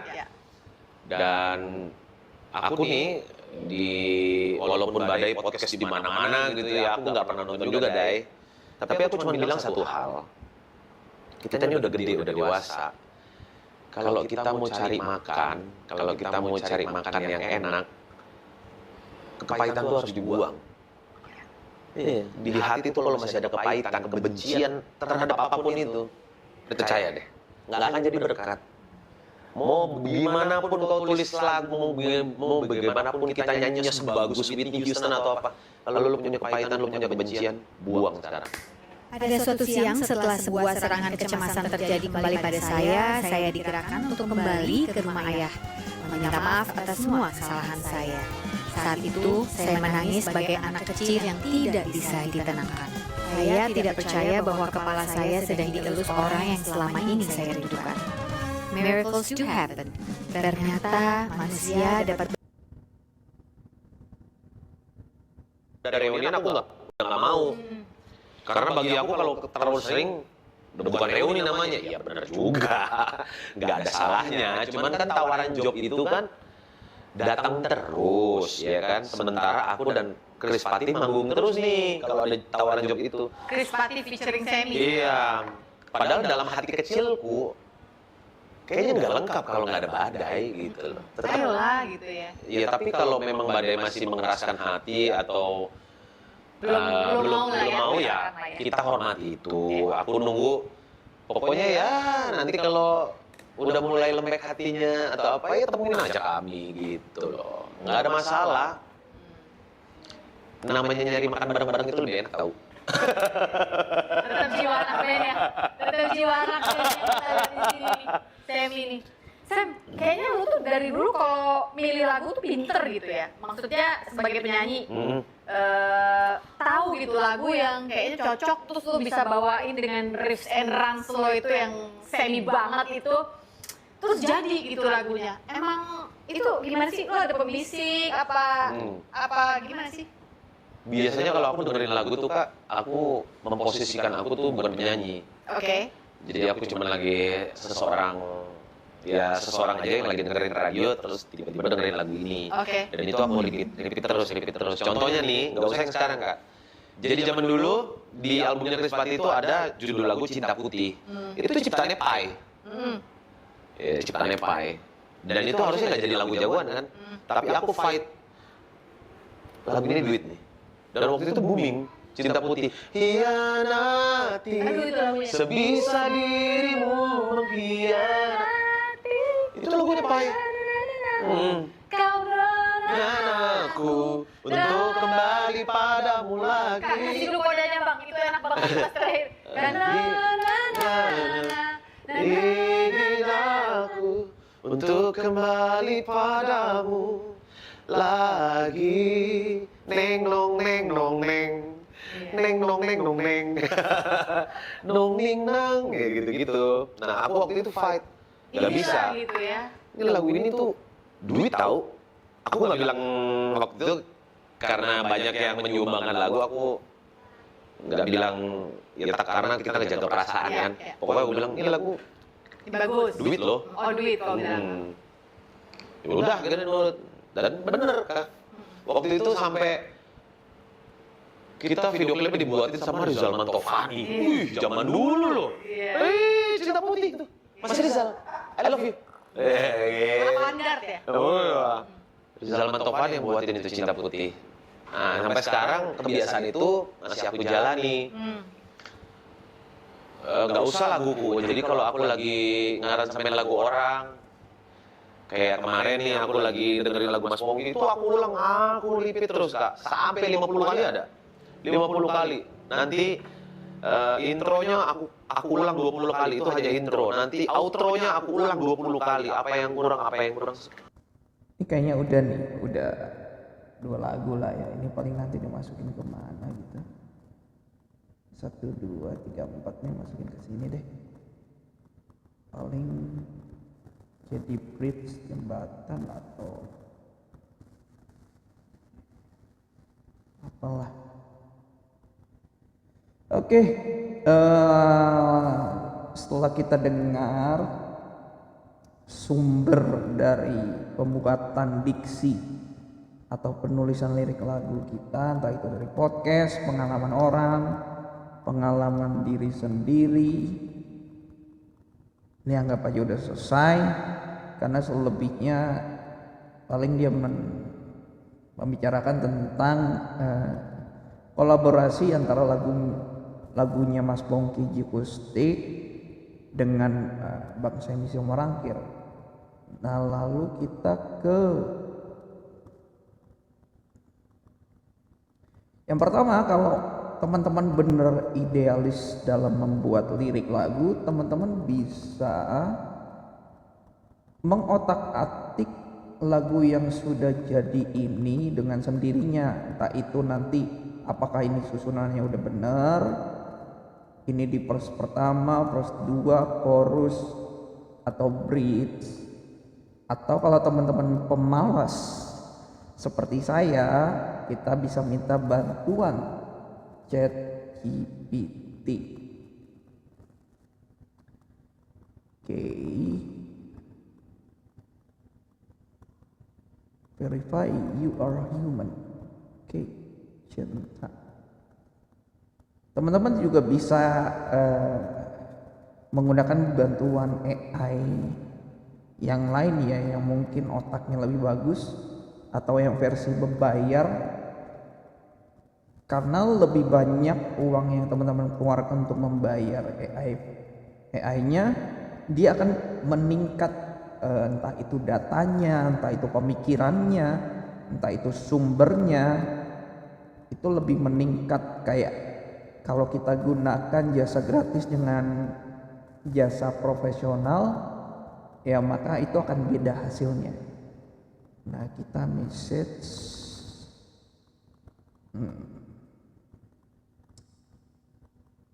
kamu adalah di sini, langsung di sini.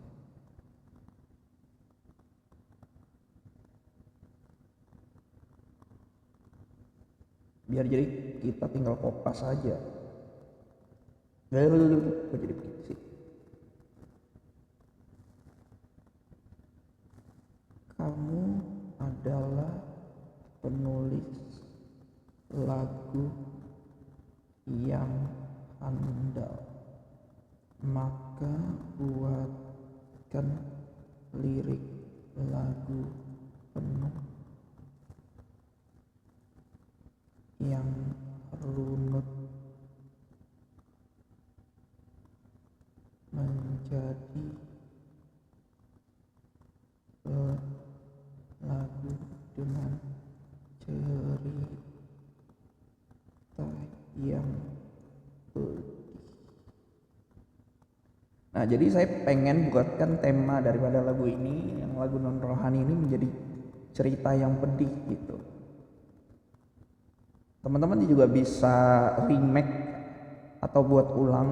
Jadi kita menggunakan AI ini seperti role play.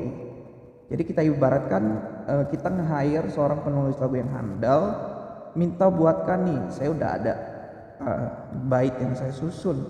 Gimana cara kamu untuk menyusunnya menjadi satu lagu yang runut dan pedih ceritanya?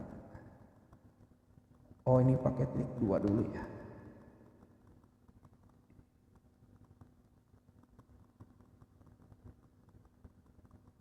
Dari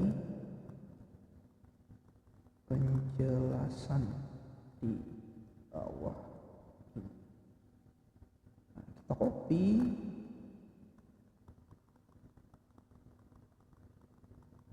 baru kita paste di sini, lalu enter.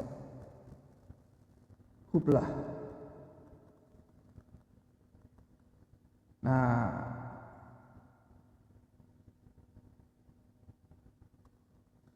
semoga lirik ini menggambarkan perjuangan melawan takdir yang tidak mudah diterima, namun perlahan menyadari bahwa setiap proses dan luka membawa makna. Mantap. Berikut ini lirik lengkap lagu yang mungkin bisa menyentuh hati sesuai dengan tema yang kau inginkan. Takdir yang tertulis, ahai, kadang yang kau inginkan dengan kehendaki berlari ke hati. namun karena momen terjadi di tempat tertentu. Ku coba lari menjaga mana. Oh, ini pre-chorus, oke. Ku coba lari dari mana. Oke, di saat ku berpikir, coba lari dari bridge, kuat akan melawan semesta, makin baik tubuh tak iman. Nah, ini mantap nih.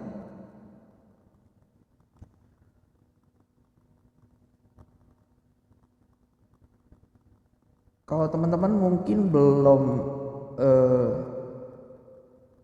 menurut saya ini udah cukup prima ya. Jadi kita edit di sini, kita cek, kayaknya kurang lebih sama deh.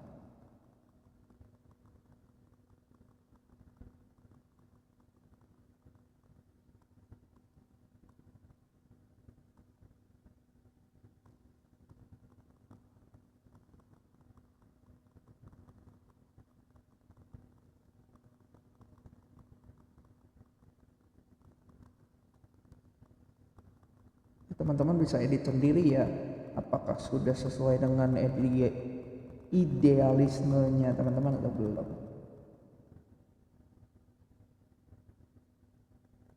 Kalau menurut aku, gue ini sih udah lumayan ya, karena dari 5-nya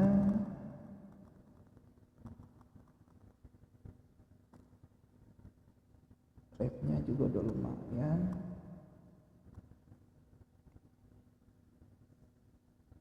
Bridge-nya juga udah ditambahin sama dia. Sekuat apapun ku melawan, semesta selalu tunjukkan jalan. Mungkin pahit ku terima, tapi toh ini masih nyambung sih dengan yang udah kita sadur ya ceritanya. Judul lagunya juga udah mantap kan. Kini ku ikhlas, ku pasrahkan semua. Kalau masih ada luka tersisa, biarlah hidup membawa arah, karena ku tahu kapan bisa. Nice. Jadi satu lagu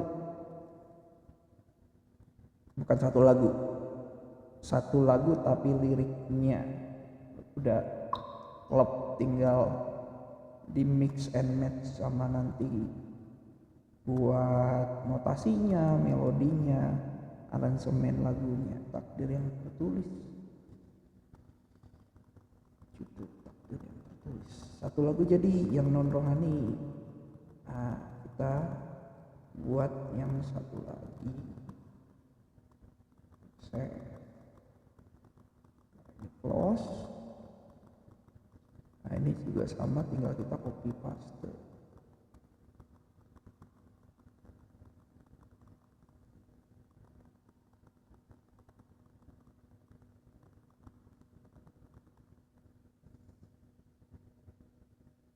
Nah, ini saya pengen temanya itu betapa besar kasihnya Tuhan sama kita, karena ini lagu rohani. Walaupun kita dalam lembah kekelaman, tapi Tuhan tetap peluk kita. Kamu adalah penulis lagu yang handal, maka lirik lagu penuh dan runut menjadi lagu rohani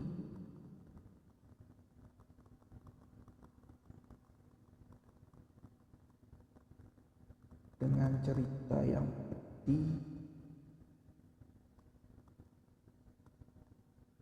namun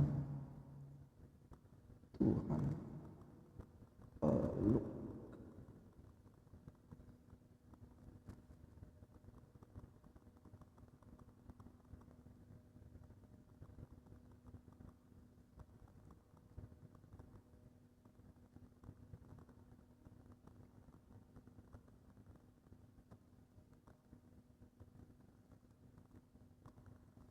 Pakai tanda kutip nih.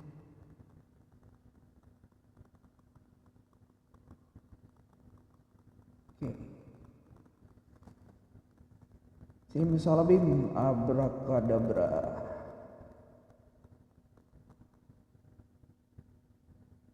Jadi apa? Prok prok prok. Hupla. Iya bedu-bedu.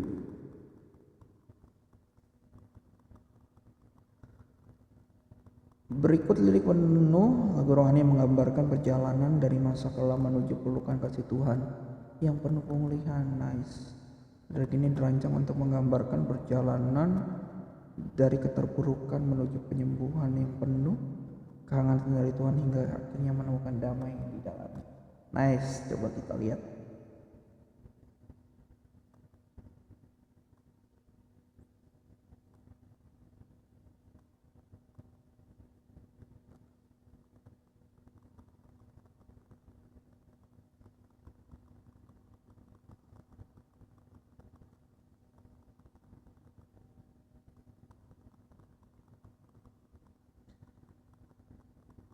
Ini kayaknya agak melenceng ya dari kita punya ini, tapi kita coba.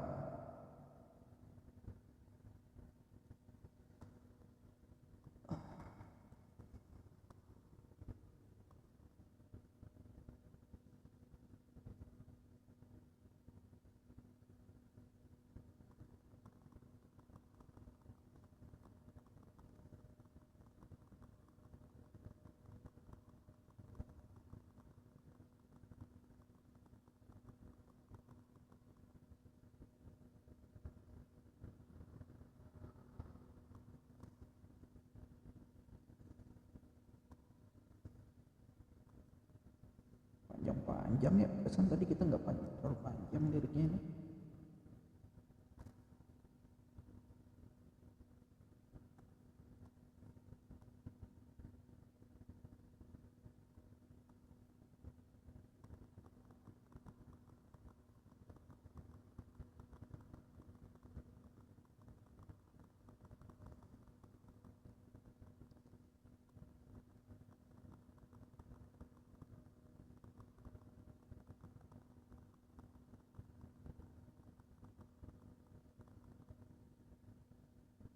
Oh, di outro-nya baru ada pelukannya.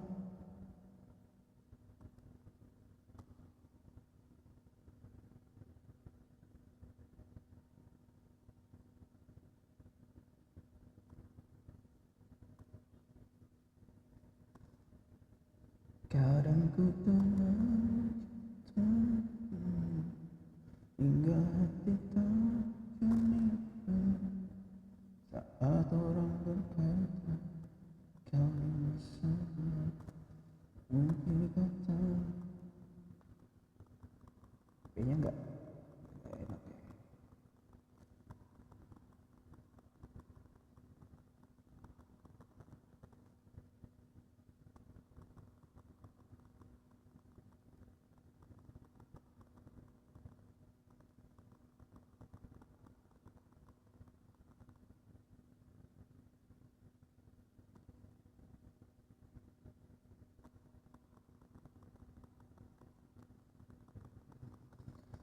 Saat terdesak akhirnya ku datang padamu, dalam doaku lihat kekuatanmu. Bila lembah kau lantas bertemu, itulah masa emas saat kau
pre-chorusnya kan cuma di situ doang. Jadi manusia seutuhnya, melihat orang nyata, besar cinta padaku, cintamu takkan berkurang walau aku.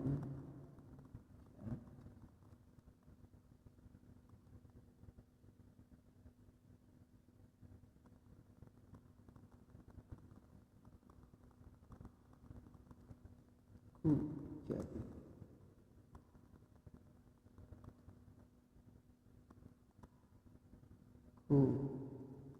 ingat point of view-nya ya teman-teman saat buat lirik lagu agar nggak pasif-pasif banget, karena ini lagunya buat kita sendiri, lagu rohani, jadi kita harus benar-benar merasakan itu tercermin dari lirik-lirik lagunya. Nah inilah plus minus kalau kita pakai ChatGPT. Kadang dia tinggal ini karena tidak ada rasa, tidak ada soulnya, jadi kadang pasif. Nah ini kita jadi manusia lihat menurut Tuhan, begitu besarnya karena cintamu tak pernah berkurang walaupun jatuh. Nah ini mantap nih.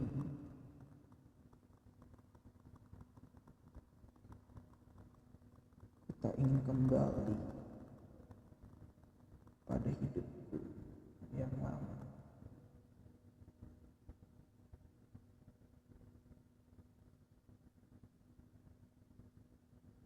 Kayaknya verse 2-nya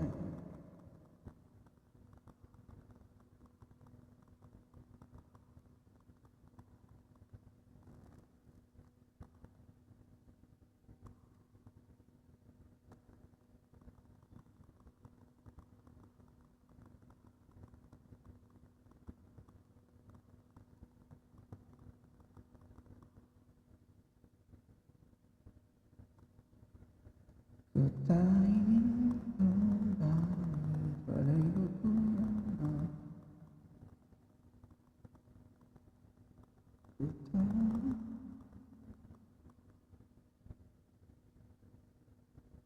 kayaknya lebih enak ini deh. Ini aja ya udah. Itu terlalu panjang. Tapi yang ini terlalu panjang sih. Biarin lah. Nanti gimana gitunya kan.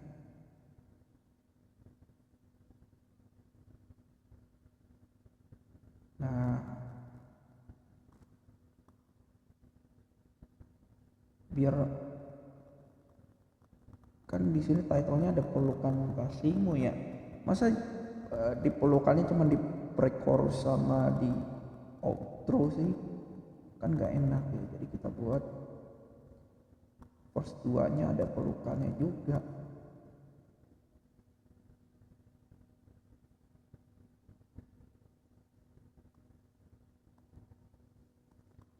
Kau pulihkanku sungguh sempurna, dulu terluka ini hilang segala trauma. Kau bimbingku untuk jadi dewasa.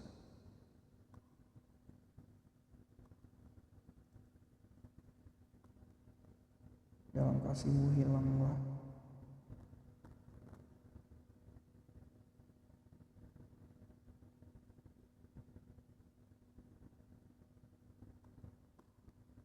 bridge kayaknya.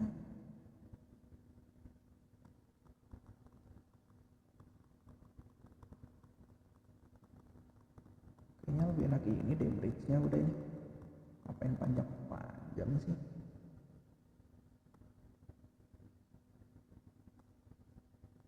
Kadang terlalu panjang susah diingat. Kali kan kupulihkanku begitu sempurna, aku yang dulu trauma sedih. Kau bimbingku tuh ku dewasa, hilang segala kepahitan dan pedih. Wadidaw.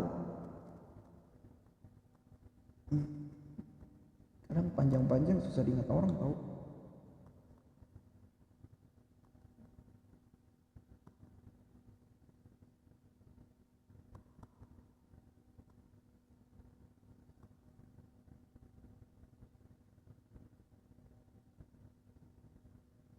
Kini ku berjalan dalam terangmu, kau bawa damai. Ku tak lagi rapuh di masa gelap, ku tahu kau ada. Bukan kasihmu pulihkan.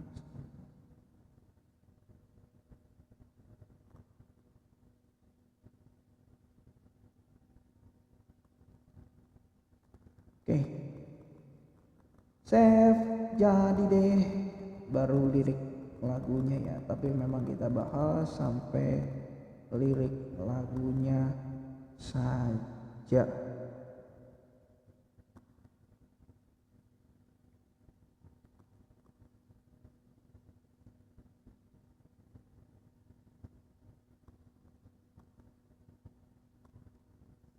Jadi gimana?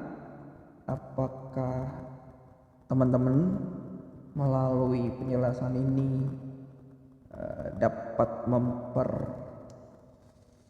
memperluas pengetahuan teman-teman tentang bagaimana caranya membuat lirik lagu yang cukup easy listening, cukup sesuai dengan background story yang teman-teman cari dari sumber yang teman-teman dapat. Kalau itu cukup menambahkan pengetahuan teman-teman, teman-teman bisa tulis di komen teman-teman. Juga bisa like kalau teman-teman setuju ini dapat bermanfaat buat teman-teman. Nggak like juga kalau teman-teman nggak suka. Teman-teman juga bisa subscribe saya apabila teman-teman belum subscribe. Untuk mungkin teman-teman yang suka untuk nulis lagu, buat lagu, jadi teman-teman bisa menambahkan pengetahuan teman-teman. Sampai jumpa di konten ID Inal Berbagi selanjutnya. Bye bye.